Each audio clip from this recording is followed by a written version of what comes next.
kelas 5 semester 1 IPS KD 3.1 dan 4.1. 3.1 mengidentifikasi karakteristik geografis Indonesia sebagai negara kepulauan atau maritim dan agraris serta pengaruhnya terhadap kehidupan ekonomi, sosial, budaya, komunikasi, serta transportasi.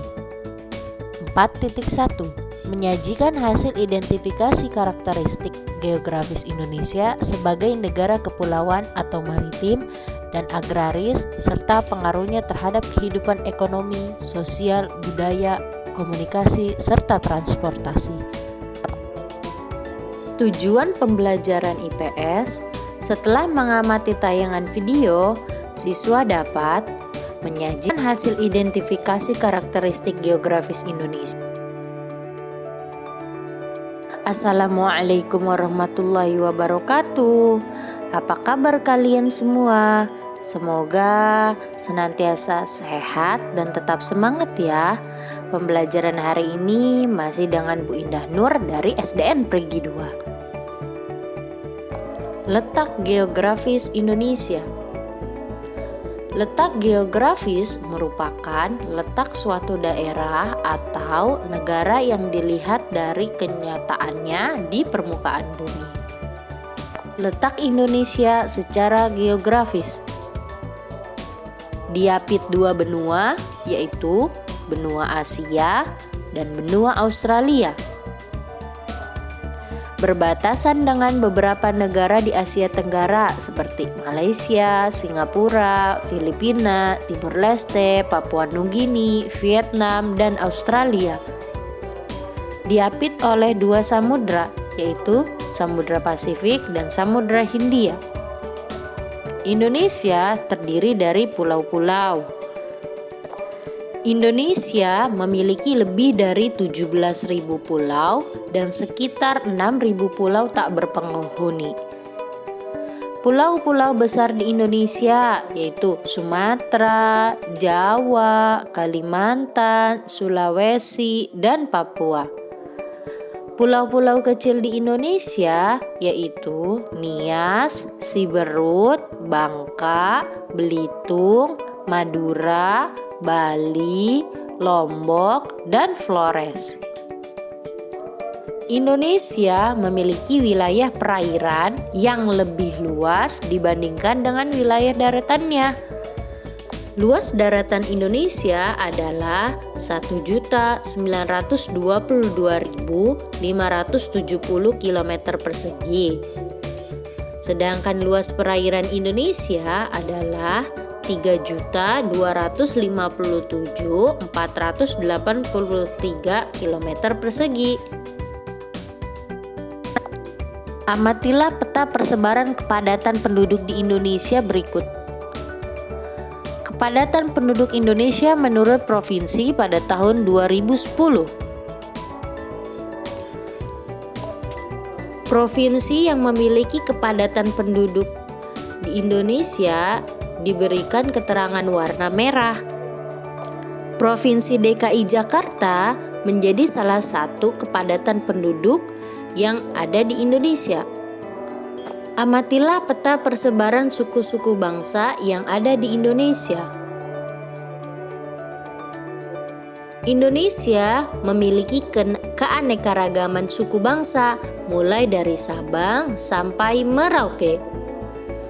Meskipun berbeda-beda suku, Indonesia tetap satu. Bagaimana? Apakah kalian sudah memahami materi ini? Baik, selanjutnya kalian harus menyajikan kondisi geografis pulau yang ada di Indonesia berdasarkan peta. Kondisi geografis Pulau Jawa berdasarkan peta. Kondisi geografis Pulau Jawa berdasarkan peta, mulai dari luasnya, batas laut dan daratan, keadaan alam berupa nama pantai, nama laut, nama dataran rendah, dan nama-nama gunung.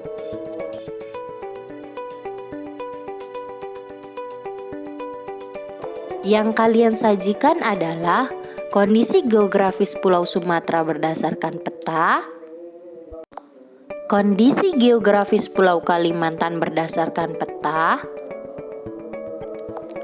kondisi geografis Pulau Sulawesi berdasarkan peta, kondisi geografis Pulau Papua dan Maluku, serta terakhir kondisi geografis Pulau Bali dan Nusa Tenggara. Kalian sajikan kondisi geografis pulau-pulau tersebut ke dalam buku tulis tema. Jangan lupa tunjukkan kepada ibu guru hasil yang kalian sajikan. Tetap semangat ya. Lanjut lagi. Pengaruh letak geografis Indonesia. Indonesia memiliki 2 iklim musim, yaitu iklim laut dan iklim panas. Indonesia juga memiliki 2 musim. Ada musim penghujan dan ada juga musim kemarau. Begitu juga Indonesia memiliki keanekaragaman suku bangsa, bahasa, religi atau agama, serta seni dan budaya.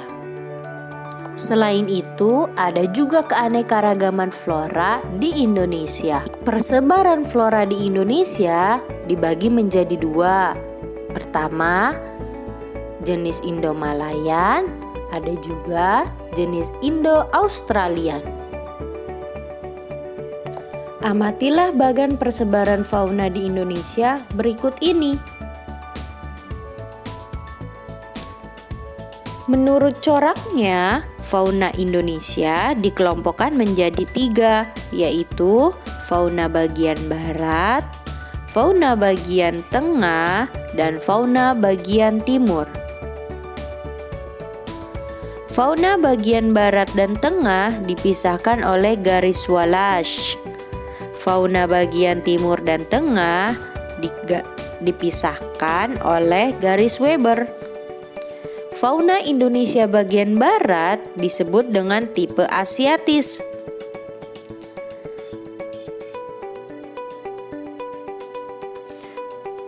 Fauna Indonesia bagian tengah disebut dengan tipe peralihan. Fauna Indonesia bagian timur disebut dengan tipe Australik. Sudahkah kalian mengamati? Jadi, fauna Indonesia bagian barat tipe Asiatis, contohnya hewan apa? Hayo. Ya, benar, seperti hewan gajah, badak bercula 1, banteng, dan lain sebagainya. Ternyata begitu banyak ya keanekaragaman yang ada di Indonesia. Oleh sebab itu, kita tidak boleh memanfaatkan kekayaan potensi alam yang dimiliki Indonesia secara sembarangan. Karena ada sebagian kekayaan alam yang tidak bisa diperbaharui. Dengan demikian, kita harus menjaga perilaku kita terhadap alam. Jika alam terjaga dengan baik, maka hidup kita pun juga akan baik. Perilaku manusia terhadap alam berbanding lurus dengan bencana yang timbul dan berdampak pada manusia. Kondisi geografis Indonesia sebagai negara maritim dan kepulauan menyimpan potensi yang besar dalam berbagai bidang, seperti bidang ekonomi, sosial, budaya, dan transportasi. Adapun pengaruh kondisi geografis Indonesia sebagai negara maritim terhadap kehidupan ekonomi masyarakat. Wilayah laut Indonesia yang sangat luas telah diakui secara internasional sebagai negara maritim yang ditetapkan dalam UNCLOS pada tahun 1982. Wilayah laut Indonesia yang sangat luas telah diakui secara internasional sebagai negara maritim yang ditetapkan dalam UNCLOS pada tahun 1982. Hal ini berarti bangsa Indonesia diberi kewenangan untuk memanfaatkan potensi sumber daya laut. Jadi, pola kehidupan masyarakat pesisir bekerja di bidang kelautan seperti nelayan, penjual hasil tangkapan laut, dan lain sebagainya. Kemudian, transportasinya lebih banyak menggunakan kapal, hingga transaksi pasar berada di perairan seperti yang terjadi di Pasar Apung di Kalimantan Selatan.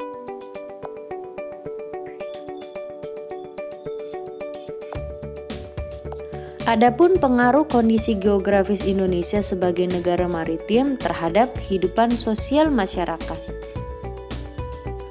Para pedagang yang mampir dan ada sebagian yang menetap di Indonesia turut membawa adat budaya dari negara asalnya. Lambat laun, adat budaya yang dibawa tersebut akan berbaur, bercampur, bahkan melebur dengan adat budaya asli Indonesia. Sehingga komunikasi di desa dan kota pun berbeda sesuai kebutuhannya. Nah, dari sinilah yang membedakan Indonesia berwilayah maritim dan agraris. Berikut adalah beberapa dampak yang diakibatkan oleh letak dan kondisi geografis bangsa Indonesia sebagai negara maritim atau kepulauan. Pertama, komunikasi dan interaksi antar penduduk menjadi lebih mudah, baik antar warga Indonesia maupun orang Indonesia dengan warga asing. Kedua, terjadinya pembauran, pencampuran, atau peleburan nilai-nilai antar pulau dan antar negara. Ketiga, munculnya perkampungan-perkampungan etnis tertentu. Keempat, terjadinya perubahan perilaku masyarakat karena pengaruh masuknya pola dan nilai perilaku dari pulau, daerah, maupun negara lain. Terakhir, terjadinya perpindahan ilmu, pengetahuan, dan teknologi. Terima kasih, semoga bermanfaat. Mohon maaf apabila ada kesalahan. Wassalamualaikum warahmatullahi wabarakatuh. Sampai jumpa.